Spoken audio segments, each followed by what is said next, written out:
Good morning. Welcome to another live and raw edition of Deep Recruiting with Jim Bright. We hope your week is off to a great start. You're excited to be in recruiting. You got big sales lined up. We're here to help you grow your business.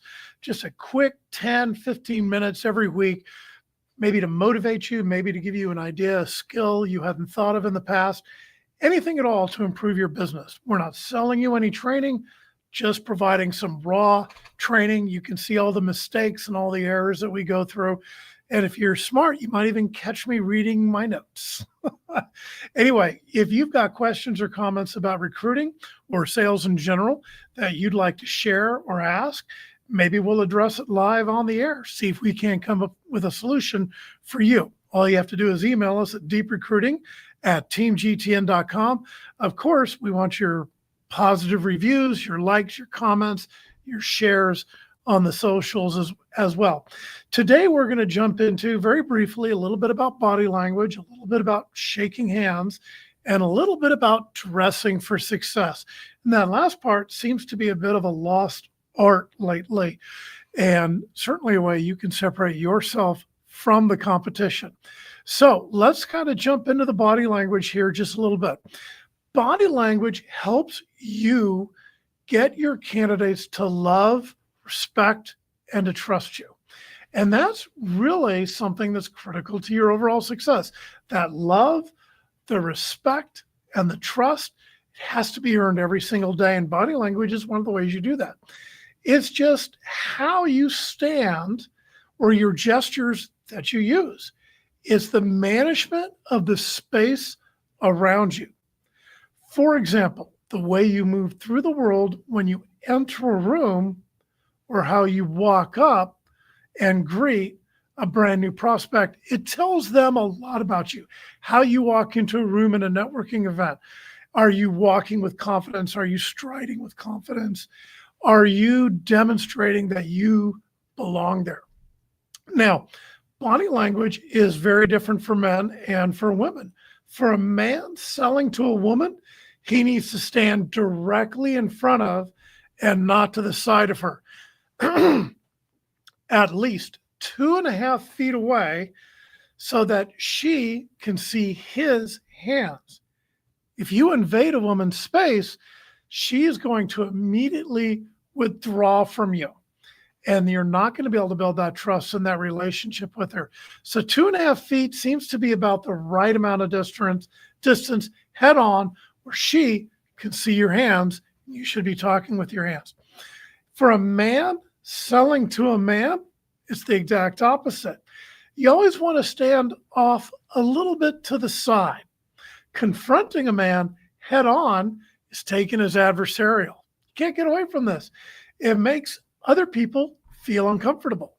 The basic rule of thumb is your shoulders are back, your head is up, you have good posture, and you have a smile on your face. And don't forget, from when we talked about last week, you want to smile with your eyes. You want to activate these muscles right here so that when you smile, it comes across as genuine, warm, and sincere. Now, eye contact is also an important component of your body language, making that direct eye contact, as I just said, smiling with your eyes. Direct eye contact should be made about 72% of the time. I know 72%, that's just sort of an odd number. How am I going to know? You're not going to know. Who cares? It's about spitballing it. You want to be less. If you're less than 72% of eye contact, then somebody's trust is going to drop off the lower and lower you go. Making strong eye contact is going to build that trust and positions you as an authority figure. Too much eye contact is going to end up having the opposite effect. It's going to be intimidating. You're going to come across as too aggressive. So even those small little details can make a difference. Facial hair needs to be well trimmed, needs to be groomed. Nothing wild, nothing crazy, nothing unkempt. Something like this, or maybe even more closely cropped. Let's move on to handshakes. One interesting thing about handshakes that I've recently learned is you can cover the handshake with your free hand. This is a very simple thing to do. You shake the hand, you bring the other hand in, and you gently put that hand over the handshake that you're actually engaging in. That will actually increase the warmth the other person is going to feel towards you. I've been the recipient of it, and believe me, this works. Now, there's the old axiom, the more hands you shake, the more money you're going to make. So shaking hands is very, very important. It tells the other person a lot about who you are. The best handshake in a professional environment is very basic and very neutral. Shaking hands at the waist level, using the same pressure, matching the pressure of the other person. You want to grip that hand tightly, but not too tightly. Lightly pumping the other person's hands once or twice, maybe twice, then let go. And of course, during the handshake, you want to be making that eye contact like I'm making with you right now. Make eye contact the entire time of that handshake. If your handshake comes across as too wimpy, no one's going to trust you. They're going to see you as weak and uninspiring. If your handshake is too aggressive, your prospect's going to feel like you're trying to dominate them. Both of those are bad. Now, let's briefly talk about dressing for success. Some of you are going to feel that the advice I'm going to give here is a little outdated. A lot of people are wearing shorts to work. I do it. Wearing t-shirts to work. I do it. But the advice I'm about to impart is still valid. How you dress is still a very, very important component of your body language. It's how people are going to perceive your level of success, how you live your life, how other people treat you. It's going to demonstrate how much energy you have, the resources you're in command of. Entire empires are built on body language and how people dress. You always want to be looking sharp. You want to be looking your best. You want to take the time. You want to make it a habit to consider how you are presenting yourself to other people. When you leave your home in the morning, you want to ask yourself, what does this outfit say to other people about me? What is that message that I'm trying to communicate? In a professional environment for men, a dark colored and well-tailored suit is always going to be the key. Nothing flashy. You don't want the red jacket. You want that dark colored suit. You want a solid colored dress shirt and a shine on your shoes. I don't think you need to wear a tie anymore unless it's a very, very formal event.